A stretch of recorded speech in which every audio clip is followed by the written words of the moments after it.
মাসি আজকে কি হচ্ছে?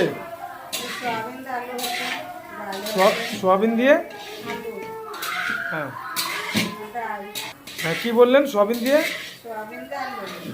আর সোয়াবিন দিয়ে আলু ডাল। আচ্ছা, এটা ভাজছেন ভালো করে না?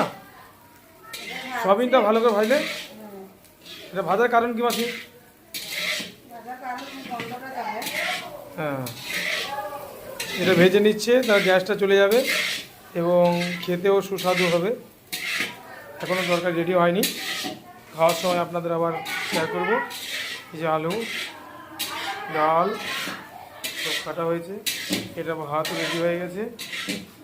এটা ভাজার পর রেডি হওয়ার পর আবার নেক্সট আসবো আপনাদের সঙ্গে।